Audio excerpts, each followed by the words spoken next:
Hola a todos, mi nombre es Andrea Nitola, soy del Colegio UNICAP y estoy en el grado noveno A. Bueno, el objetivo de este video es conocer qué son, cuáles son sus características, sus tipos, sus reacciones, sus funciones, sus principales contaminantes y los factores que afectan su velocidad en los siguientes tres temas. Primero, cambios químicos. Segundo, la Tierra, su atmósfera. Tercero, el clima como proceso físico-químico y su influencia en la vida. Bueno, la metodología que utilicé para la investigación fue la página de Wikipedia. También utilicé blogs como aguasresiduales.info y también un blog que se llama concepto.d.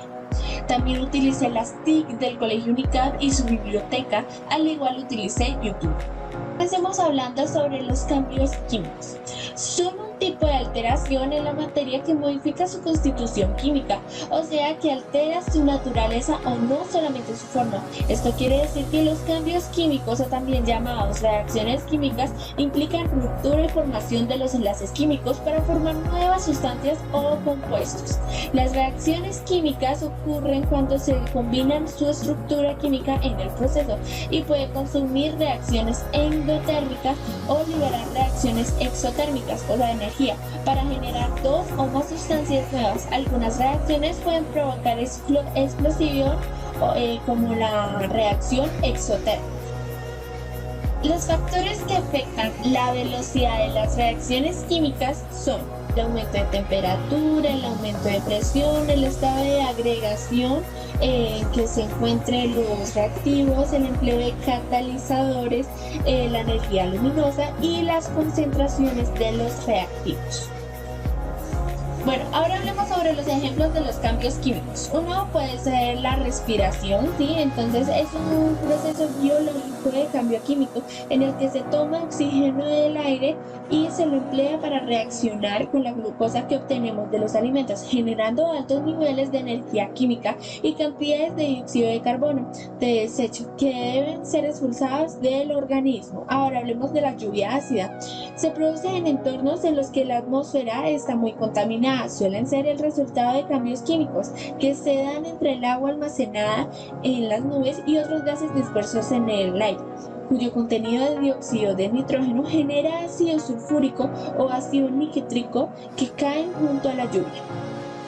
Ahora la profe me dice, describe una situación de vida real donde se dan las reacciones químicas entre los siguientes elementos. Uno de ellos es el hierro y el oxígeno, ¿listo?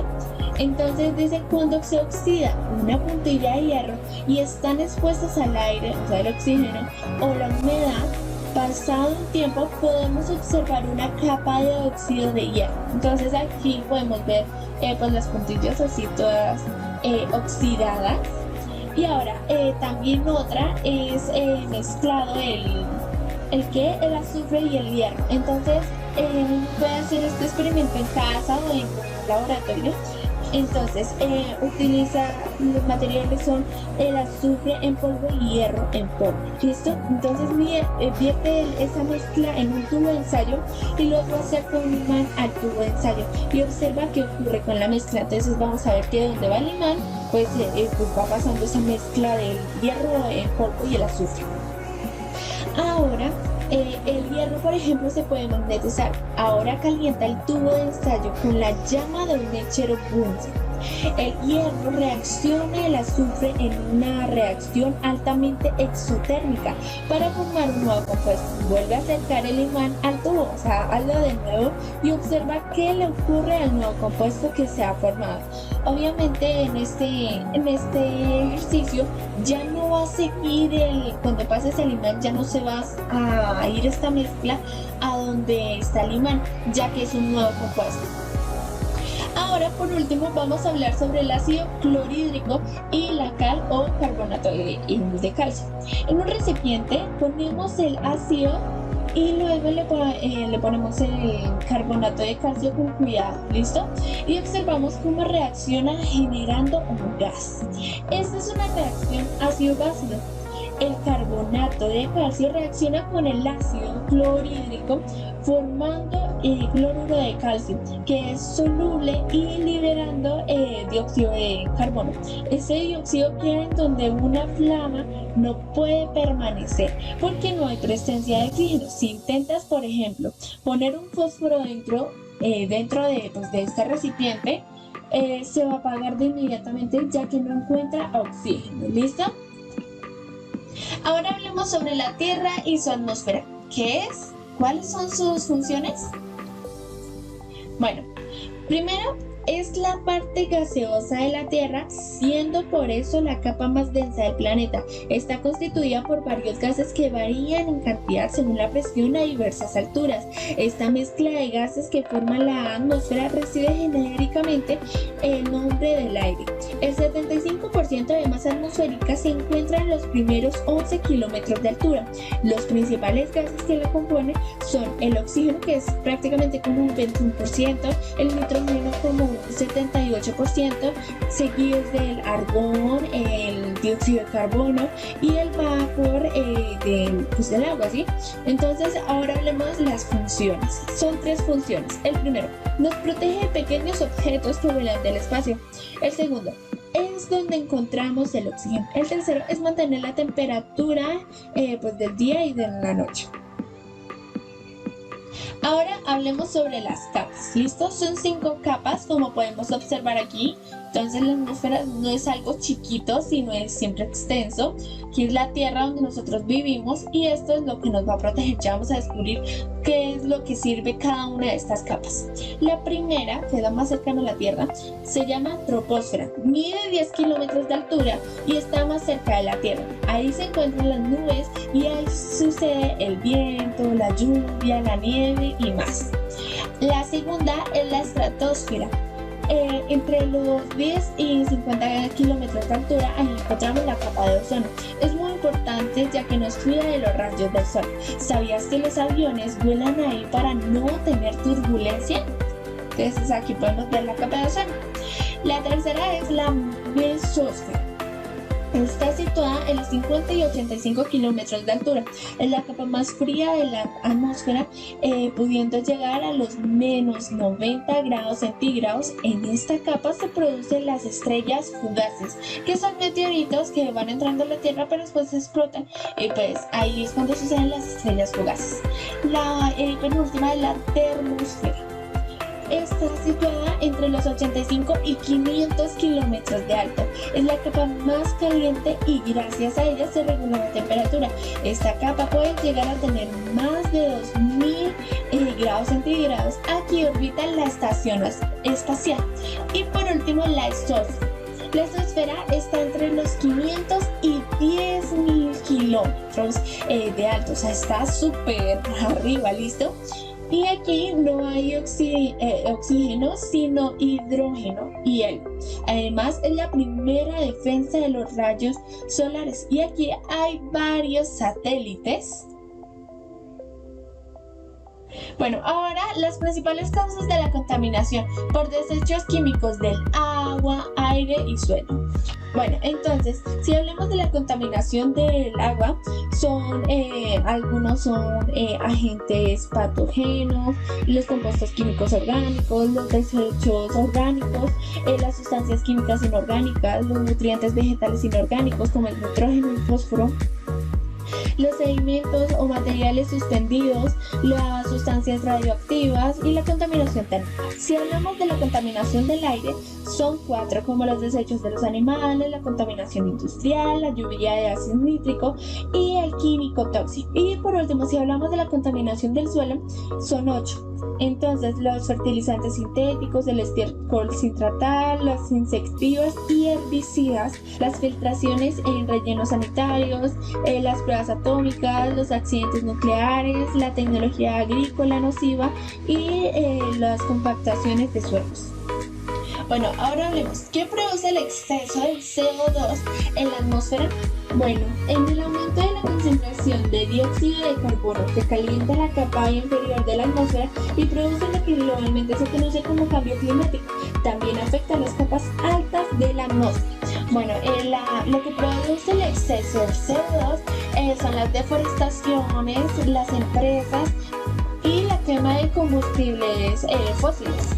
Bueno, ¿encuentras alguna relación entre el centro de la Tierra y algunos fenómenos naturales como las erupciones volcánicas y los movimientos sísmicos?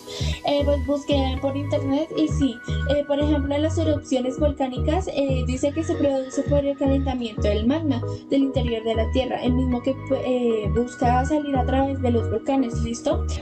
Otra que encontré son los terremotos que se producen debido a los choques de las placas tectónicas y la liberación de energía en el curso de una reorganización brusca de materiales de la corteza terrestre. Y por último, pues los tsunamis o maremotos o como los llames, que para que se origine un tsunami, el fondo marino debe ser movido de manera abrupta en sentido vertical, de modo que en una gran masa de agua del océano sea impulsada fuera de su equilibrio normal.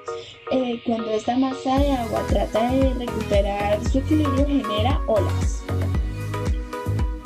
Ahora, el clima como proceso fisioquímico. Yo primero investigué qué son los procesos fisioquímicos y son que modifican al mismo tiempo la naturaleza interna, o sea, la molecular, de las sustancias a la par que su estado físico, vale decir, su forma o la disposición de sus elementos constitutivos.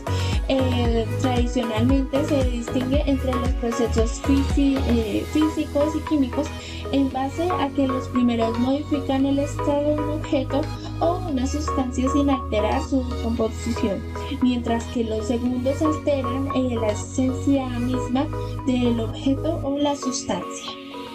Bueno, entonces, el clima como proceso fisioquímico. Los procesos fisioquímicos son aquellos que modifican al mismo tiempo la naturaleza interna molecular de las sustancias a la par que su estado físico, vale decir, su forma o la disposición de sus elementos constitutivos. Tradicionalmente se distingue entre los procesos físicos y químicos en base a los que primero modifican en el estado de un objeto o una sustancia sin alterar su composición, mientras que los segundos alteran la esencia misma del objeto o de la sustancia. Los vientos y las corrientes marinas son procesos fisioquímicos y tienen influencia en la vida.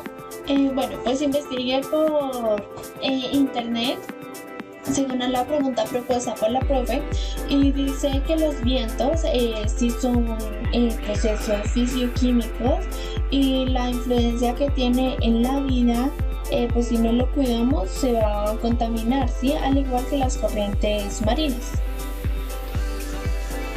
¿El pH de los suelos tienen alguna influencia en la agricultura?